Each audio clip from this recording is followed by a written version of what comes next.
हरे कृष्ण. श्रीमद भगवत गीता जशी आहे तशी, अध्याय 5. अध्यायाचं नाव आहे कर्म संन्यास योग.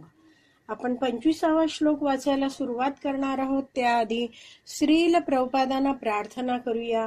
हे श्रील प्रभुपाद, आम्ही भगवद्गीता हा ग्रंथ वाचून समजून घेण्याचा प्रयत्न करीत आहोत. त्यासाठी आम्हाला आशीर्वाद द्या.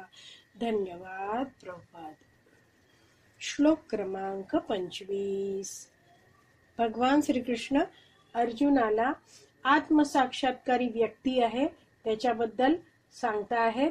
आणि 24व्या श्लोकामध्ये सांगितलं की असा परिपूर्ण योगी व्यक्ती आहे ज्याचं सुख अंतःकरणात आहे वगैरे सगळी चर्चा झाली.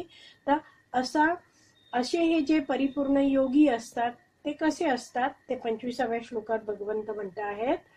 लभन्ते ब्रह्म निर्वाणम ऋषय क्षीण कल्मषः छिन्न द्वैधा यत आत्मानः सर्वभूत हिते रतः.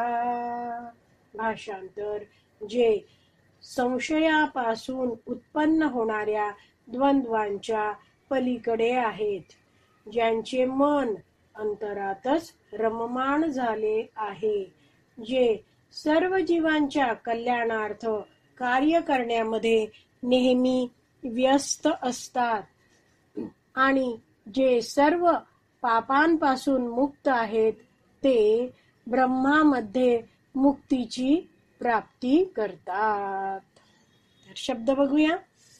म्हटलं आहे लभन्ते ब्रह्म निर्वाणम, ब्रह्मामधील मुक्तीची प्राप्ती करतात. कोण? ऋषयः, जे अंतरातून सक्रिय असतात. तर मी शब्दशः अर्थ म्हणून बघून सांगते आहेत. तर असे हे जे योगी व्यक्ती आहेत ज्यांची चर्चा 24व्या श्लोकात झाली आहे, परिपूर्ण योगी आहेत, ते म्हटलं आहे ऋषयः क्षीण कल्मषः, म्हणजे त्यांची सर्व कल्मष नष्ट झाली आहेत, पापांपासून ते मुक्त झाले आहेत. नंतर म्हटलंय छिन्न द्वैधा, म्हणजे द्वंद्व जे आहेत ते सगळे नष्ट झालेले आहेत.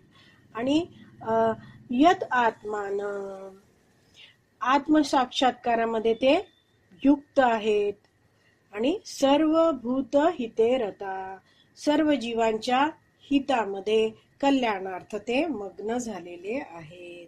तर असा हा परिपूर्ण योगी आहे, तो या 4 गोष्टी करतो.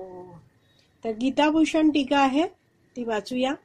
त्यामध्ये श्रील बलदेव विद्याभूषण समजवतात की पहिल्या ओळीतला हा जो शब्द आहे ऋषयः, तर हा शब्द बहुवचनी आहे.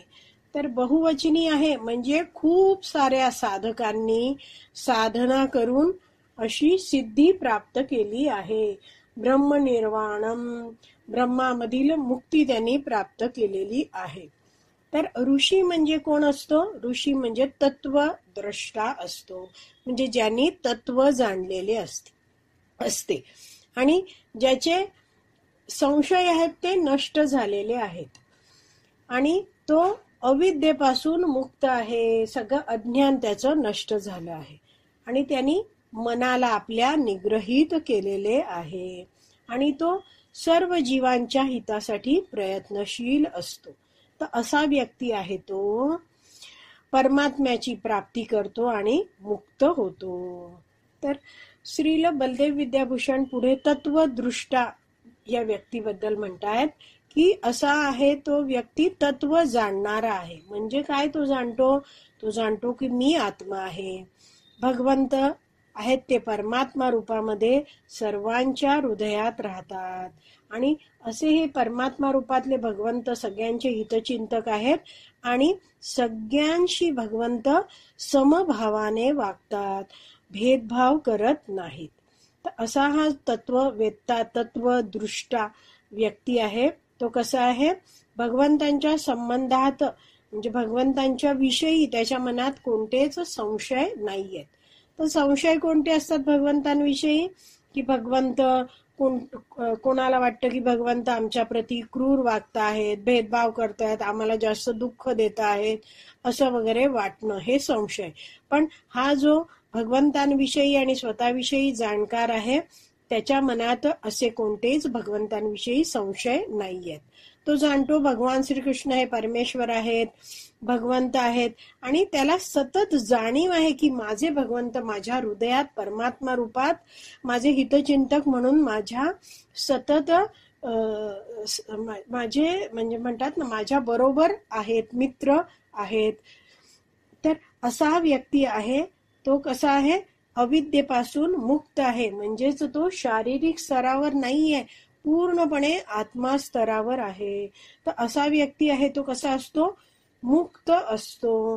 कारण शारीरिक स्तरावर नाहीये, त्यामुळे शरीराने काही इंद्रिय उपभोग घ्यायचा, भौतिक गोष्टी हव्यात असं काही त्याच्या बाबतीत नाहीये. तर असा आत्मा स्तरावर असलेला व्यक्ती आणि अशा प्रकारे वागणारा व्यक्ती, जे आता 25व्या श्लोकात आपण वाचलं, तर असा व्यक्ती आहे तो या जगतात मुक्त असतो आणि देह सोडल्यावर भगवत धामात जातो. तर तात्पर्य वाचूया. पूर्णपणे कृष्ण भावना भावित असलेला मनुष्यच खऱ्या अर्थाने जीवाच्या कल्याणार्थ कार्य करू शकतो. तर इथे प्रभुपाद खूप महत्वाचं हे वाक्य सांगता आहेत की जो पूर्णपणे कृष्ण भावना भावित आहे, पूर्णपणे भगवंतांना शरणागत आहे, भक्ती करतो आहे, प्रत्येक कार्य भगवंतांसाठीच करतो आहे, तर तो मनुष्यच खऱ्या अर्थाने जीवाच्या कल्याणार्थ कार्य करू शकतो. तर विविध प्रवचनात याबद्दल खूप साऱ्या गोष्टी मी जाणल्या आहेत, नोट डाऊन केल्या आहेत, त्या आपण जाणून घेऊया. तर असा हा जो व्यक्ती आहे त्याला म्हटलंय कृष्ण भावनाभावित मनुष्य आहे, तो खऱ्या अर्थाने जीवाच्या कल्याणार्थ कार्य करतो. का? कारण त्याने जाणलंय की जीवाचं कल्याण, खरं कल्याण कशात आहे. तो काय जाणतोय की तो जो कृष्ण भावना भावित मनुष्य आहे तो जाणतो की सर्व जीव आहेत ते भगवंतांचे अंश आहेत, मात्र या भौतिक जगतात ते आले आहेत, भगवंतांपासून ते विमुख झाले आहेत, म्हणजेच दूर झाले आहेत आणि या भौतिक जगतात दुःख भोगत आहेत. मला कृष्ण भक्ती मिळाली आहे, तर आता मला या सर्व जीवांना भगवंतांकडे वळवण्याचा प्रयत्न करायला पाहिजे. तर असा हा जो कृष्ण भावना भावित व्यक्ती आहे तो सर्वात मोठी ही समाजसेवा आहे, कल्याणाचं कार्य आहे, तो करतो. कारण जीव आहेत ते भगवंतांना सोडून या भौतिक जगतात दुःख भोगत आहेत.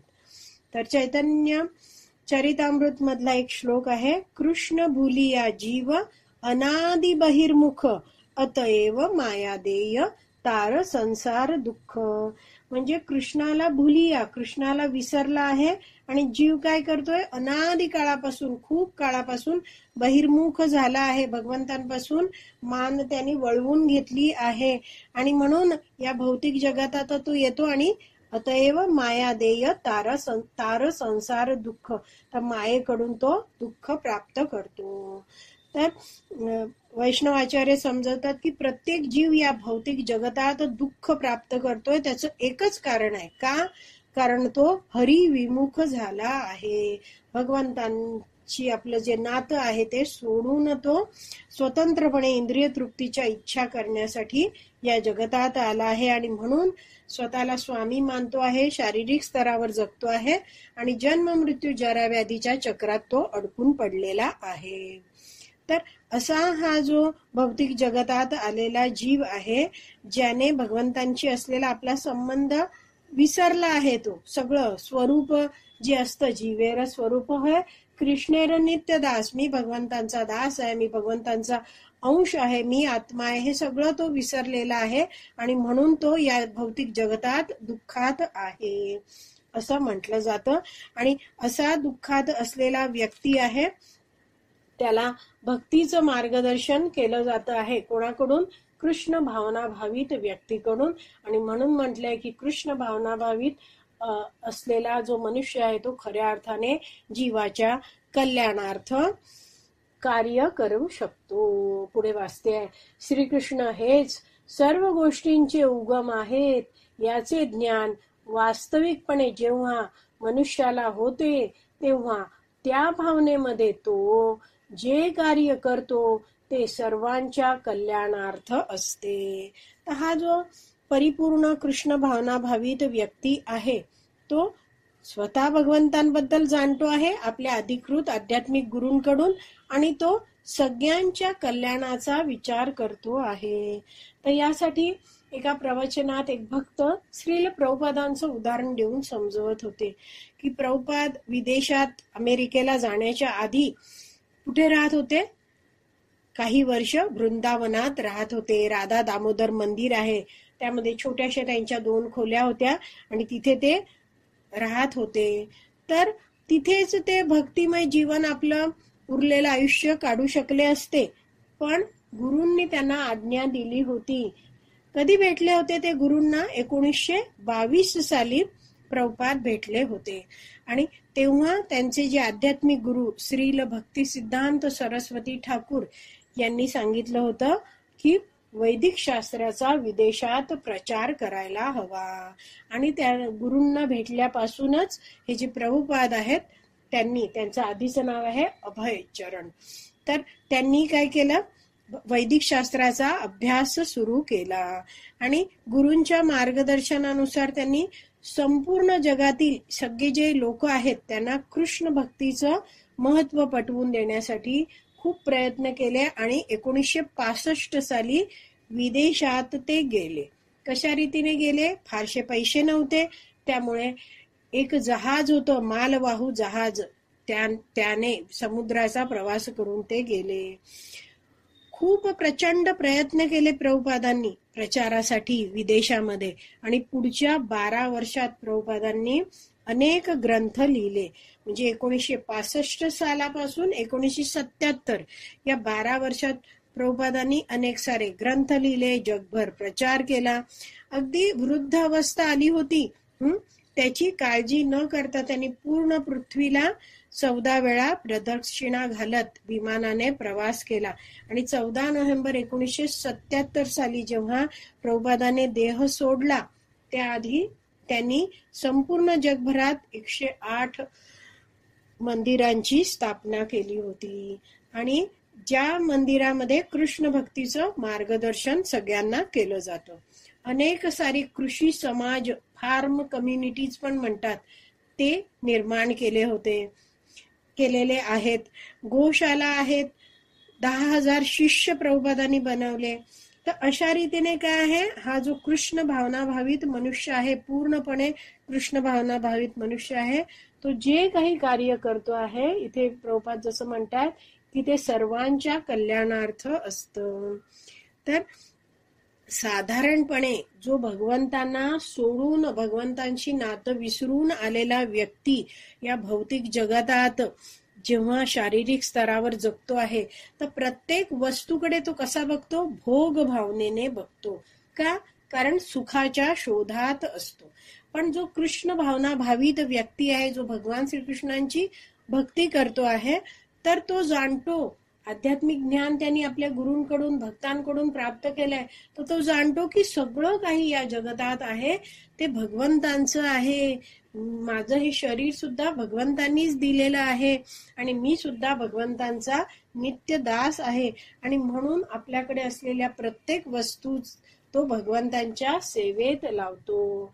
आणि इतर जे जीव आहेत त्यांनीही भगवंतांबरोबर आपला संबंध जो आहे तो पुन्हा प्रस्थापित करावा, यासाठी हा जो भक्त आहे तो प्रयत्नशील असतो. तर स्वतः पण तो भगवान श्रीकृष्णांची सेवा करतो आणि इतरांनाही भगवंतांची सेवा करायला तो कार्यरत राहतो. तर जसं एका प्रवचनात म्हटलं की भवरोग झाला आहे, आपल्याला काय झालाय? भवरोग झाला आहे. पुन्हा पुन्हा जन्म मृत्यू जरा व्याधीच्या चक्रात आपण फिरतो आहोत. पण हा भक्त आहे, त्याला या भवरोगावर उपाय मिळाला आहे. कृष्ण भक्ती करणं, कृष्ण भावना भावित होणं, हा उपाय मिळाला आहे. आणि मग तो असा उपाय प्राप्त केलेला भक्त आहे, तो जाणतो की मला जर हा उपचार मिळाला आहे आणि मी बरा होतो आहे या रोगातनं, तर प्रत्येकाने रोगमुक्त व्हायला पाहिजे, सगळ्यांचंच हित व्हायला पाहिजे, असं या कृष्ण भावना भावित व्यक्तीचं ध्येय असतं. मग असा व्यक्ती आहे तो कसं वागतो ते प्रभुपाद पुढे आपल्याला या तात्पर्यात समजवणार आहेत. आपण वाचत जाऊया. तात्पर्य बरंच मोठं आहे. आपण उद्याच्या भागात उरलेलं तात्पर्य वाचूया. श्रीमद भगवद गीता की जय. श्रील प्रभुपाद की जय. हरी बोल.